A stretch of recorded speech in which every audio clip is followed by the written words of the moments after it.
Okay.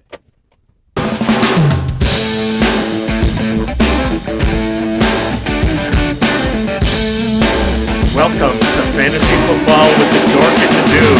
I'm the dude. And I'm the Dork here live on YouTube. Yes, we are.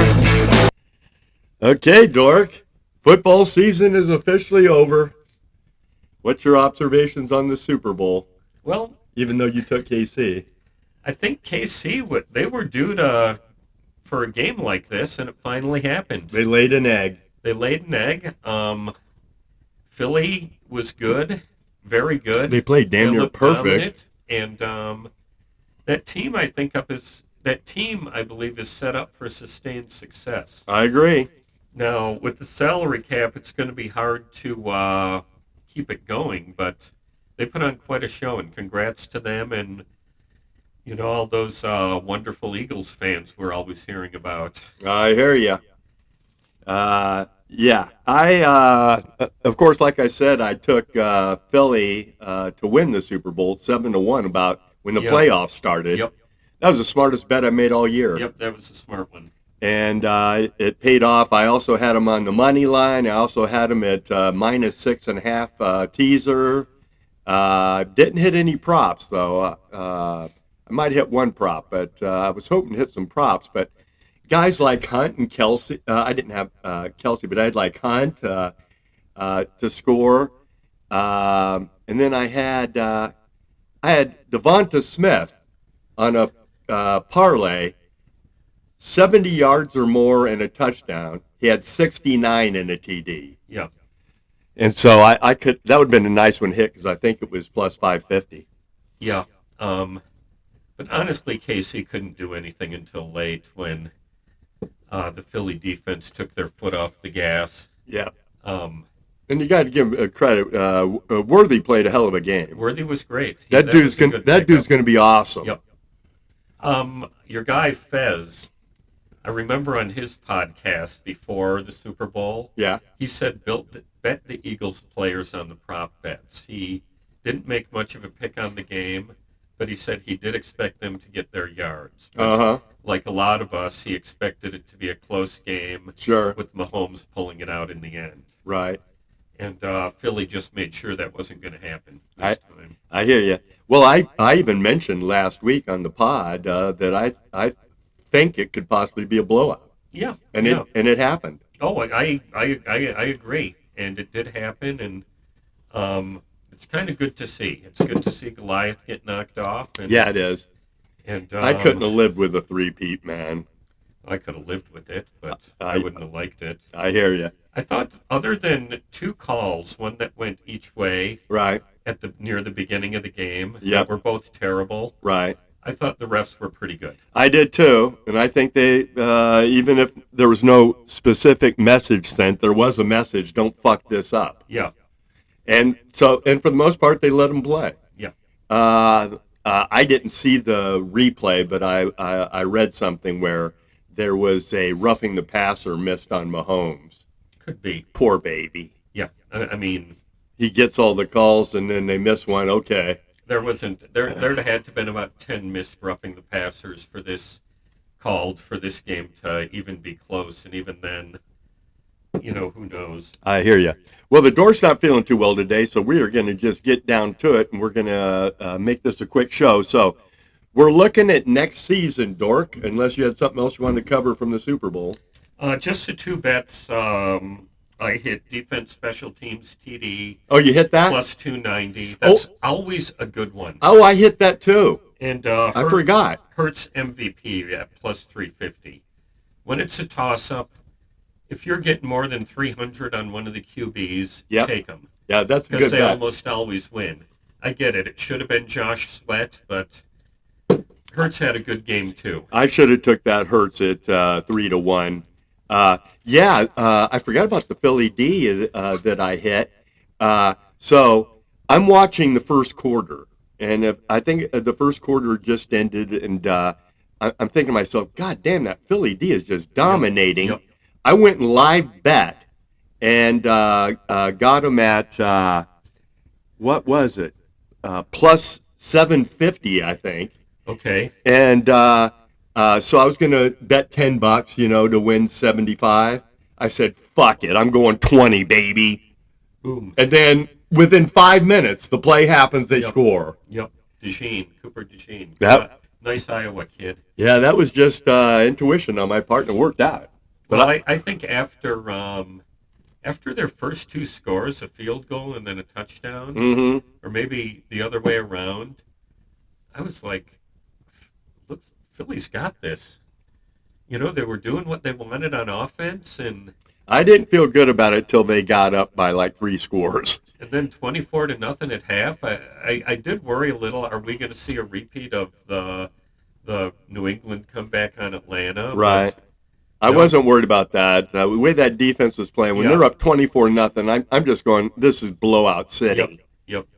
Okay, well, let's get down to it, Dork, so you can get home and rest up. And, you do have sick leave. Take a day off tomorrow if you're not feeling well. Will do.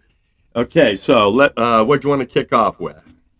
Well, we got Super Bowl bets for next year. The Super Bowl odds are down for next year. I got them right here, Dorkster. That's about the only thing that's down. No, they've got conference and division. Oh, they got conference and division. Okay, that's interesting, man. Uh-huh. What caught your eye? Well, let's see, where is that? I've already bet some.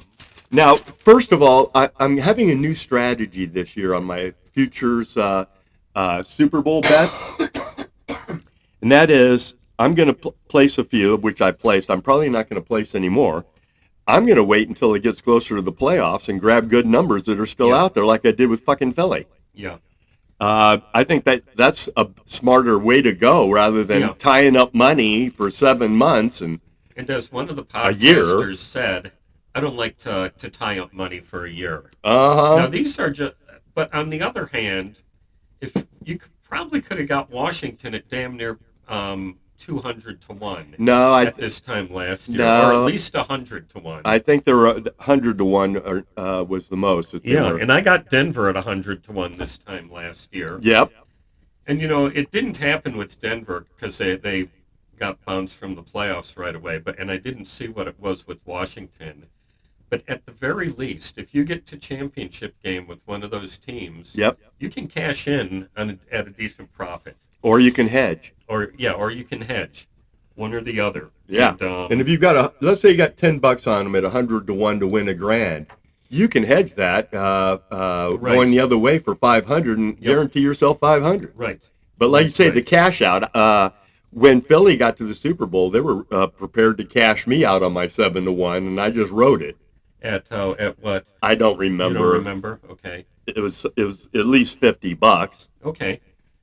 Plus my bet back. What do you say? Never feel bad about taking a profit, especially one like that. That's it. So here's the ones I already bet. I bet the Rams at 28-1. I grabbed them today. I like that. I have them too. I'm a little worried about Stafford. He's going to be back. You think he'll be back? Yep. But the way that defense played coming down the stretch, that's a team to watch, yes. Hey, they were 20 fucking yards away from beating the Eagles. Yep. Yes, they were. So I love them at 28-1, and I expect Stafford to be back, and they draft well. I mean, look at those first and second year players they got on defense.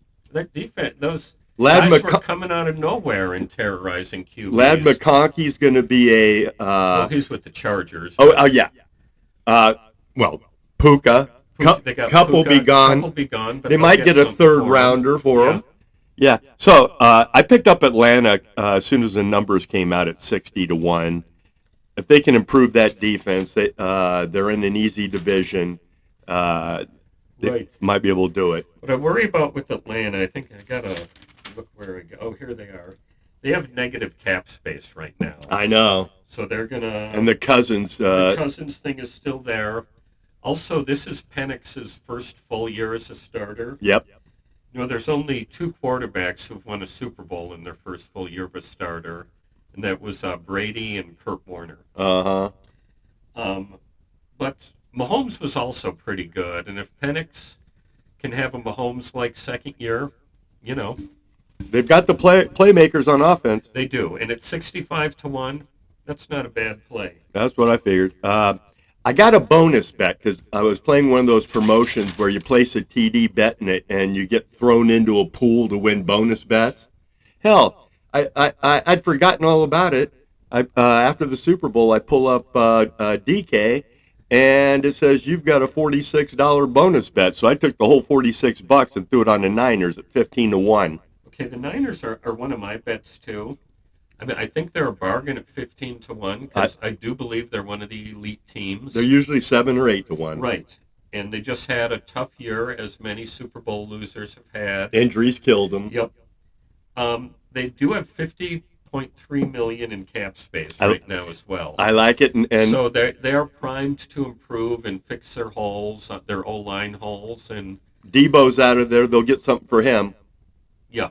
He's under contract. Yeah, so I love that bet. I think the Niners at 15-1 are one of the best bets on the board. That's what I thought. And some of the pros have thrown that out there already. And then today I said, fuck it. I threw $10 on the Seahawks at 65-1. Okay, they're another negative cap team. I know. And I worry about Geno, but they also have a smart young coach in his second year, and they're primed to improve the defense and O-line. So, I'm worried they got a new they're gonna have a new offensive coordinator, so it's gonna take a while to learn his system. And yep. But we'll see. What else you got? That's all I got. That's what I bet. So in the Seahawks division, and I haven't bet many of these, but I think I threw down on the Bears, the Seahawks, and also the Rams. Okay. I kind of like Arizona at 70-1. I hate it. It's a tough division. They got a lot of cap room. They've shown a lot of improvement under their new coach. Right. And their defense sucks. Their defense does suck, but again, improve that, and again, it's 70-1. I hear you. I almost didn't bet the Rams because I already had the Niners. I try to stay away from teams in the same division. Yeah. So there's no way I'm going to get Arizona and have three teams in the NFC West rolling with my dough. What else you got? The teams I like, Green Bay, youngest team in the league. Yep. 18-1. I looked at that. They played Philly tough. Turnovers were a problem, and Love has got to straighten that out. And he's the one thing I worry about with them, but I think they're worth a play at 18-1. I like that. I like the Chargers at 28-1. They got the cap space to improve, and Harbaugh's a proven commodity as coach. Yeah, I'm worried about their playmakers. Now here's the long shots I like best. Probably won't happen, but that's why they're long shots. Sure. New England, 80-1. They lead the league in cap space, $123 million. Yeah, they're going to be able to make some moves. Vrabel is a solid coach, you know. No doubt. You can't argue with that. First-year coaches, I'm not wild about. We had mentioned possibly Barry Switzer is the other one, opposed to Seifert. Right. Excuse me. It's actually Don McCaffrey. He took over for Shula the year Baltimore won, Baltimore Colts, in Super Bowl V. Uh-huh. Shula left for Miami and built that mini dynasty there. I remember those days. Yeah. And so Don McCaffrey, both first-year coaches took over a winning program, basically. Yeah, an but elite team. It's his first year, but Grable has been head coach for 10 years. He's been a very good one too. So that's at 80-1 might be worth it. Mm-hmm. You're going to hate this one, but I'm sure I will. Let me get my guy over here. Okay. Jacksonville 100-1. I saw Jacksonville 100-1. Again, it's a first-year coach, but they have the QB in place. They got some cap space and schedule, not the easiest, but it's in the easy half. I think it was 22nd or 23rd. We got it right there. Let's confirm. What do you see there, Trevor? Yeah, 23rd. Okay. And I forgot to mention, we're talking about strength of schedule. The Niners have the easiest schedule in the NFL. Strength of schedule. Yep. So when I saw that, I said, shit. I said, they getting their boys back from injury. Debo's out of there. Purcell's going to start, going to be a starter. Juwan Jennings is going to Jennings is awesome. get more time. You still got Kittle. You still got McCaffrey. In my third long shot, Tennessee at 200-1. Hate it. Coach in his second year. About 50 million cap space. Top 5 easy schedule. And they have a decent D in place already. Now, I get it. They have QB issues. They also have the first pick, so they're starting a rookie. QB's really pops, they'll play him. Yep. They could be the Commanders of this year. I wouldn't go that far. Their secondary is terrible. They haven't drafted well. But they're 200-1. So. $5 for a grand. Sure, I can see that. Easy division. Okay. Any thoughts on any other teams? Well, let me look at the strength of schedule here. Well, because of the strength of schedule, here's some teams I'm staying away from. Lions, they got the second toughest. Eagles, fourth. Minnesota, fifth toughest. Green Bay is tied for fifth toughest. The Commanders, 8th. Ravens, 9. Steelers, 10. Chiefs, 11. I ain't touching any of those fuckers. You don't think the Commanders have a shot? I see regression. Probably, yeah. I mean, that makes sense. They won all those close games. What did they win? Like 4 or 5 games on the last play and shit? Yep, they did. That shit ain't going to happen again. So I see some regression there. And I think the Cowboys probably better in that division. Okay, they're going to get Dak. Here's the bottom ones. The bottom. Easiest schedules. Yep, easiest schedule. Niners, 32nd. You got the Saints, New England's 30, Titans 29, Cardinals 27. So that plays right into your long shots there, Dork. Yeah. But I can't play any of those guys other than the Niners. Jacksonville's got the 23rd. Okay.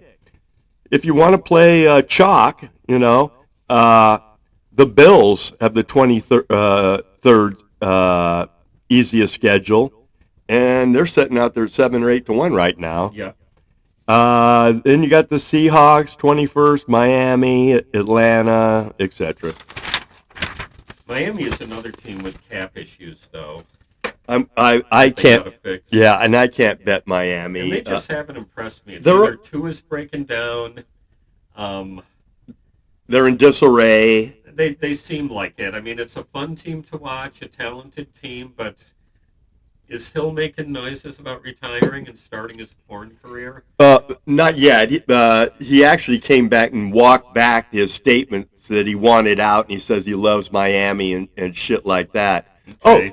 Did you hear about your boy Kadarius Toney? Yeah, you sent me that, and I didn't know if you saw my reply. I didn't. First I said, which guy? And then I said, you know what, I'm going to Google Kadarius, and sure enough, I think that boy's just don't get it. These are allegations, but he was arrested, and I think that boy could be serving some time. He strangulation. 2 years ago, he was coming off a great Super Bowl win with the Chiefs. He could have said, "Okay, I got away from the Giants. My career has been saved. Yep. I'm gonna work hard and hunker down." Yep. And he's a fucking knucklehead. Andy Reid was talking bad about him. Yeah. And when your coaches usually just cut the guy and say, well, it didn't work out, and the and Chiefs, we wish him well. The Chiefs take these kind of character guys all the time. Yeah, and they... Look at Rice. Rashee Rice, yeah. Sometimes it works, sometimes it don't. But, he had to be bad if they're trash-talking him when he leaves, is what I'm saying. I hear you. Yeah, his career's over, and he's going to be lucky if he doesn't serve some jail time. And he's probably spent every penny he's ever made. Well, So he's probably going to have a public defender and shit. I hope he turns it around, but, Yeah, I wouldn't count on it. Good. Doesn't look good. Okay. Got anything else? Not really, Dork. We're going to take a hiatus for about a month, and then we're going to come back around free agency, talk free agency when that's happening. And Talking draft, of course, when that's happening. And we'll talk things like win totals. We'll talk division winners, other bets. We'll have a lot to say. And we're also going to have just a strictly fantasy show, and we're going to do some, you know, rankings and who we think might be a breakout guy this year, Yep. and Yep. Yep. and Yep. so we're going to have a pure fantasy show probably within the next month or so, Yep. just to keep everybody in the loop as far as what's happening. We will. And anyway, it's been a great year. Thanks to all of you who joined us this year. Yep, It was a lot of fun. appreciate it. Not all of our teams did well, but you know, next year is another year. Okay, I got to ask you now, Dork. What's going to be the Bears' record? And don't give me 10-7 again. You know, we'll see. Everything's up in the air with the new coach. Right.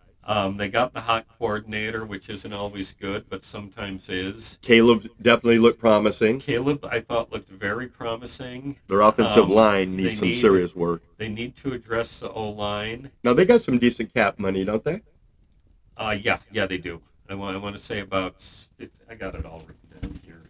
Yeah, they've got $60 million or something. 65.9. So they can go out and get some players on maybe that offensive line, and they're talking about Trey Smith from Kansas City. Okay, is he a free guard. agent? He's a all-pro guard, free agent. And Cool. KC is figuring they'll have to let him go. Because they can't afford him. They can't afford it. Yeah. Okay. And you know, I bet KC wish they would have kept Ladarius Sneed. Yeah. Because their secondary was one of their weak spots.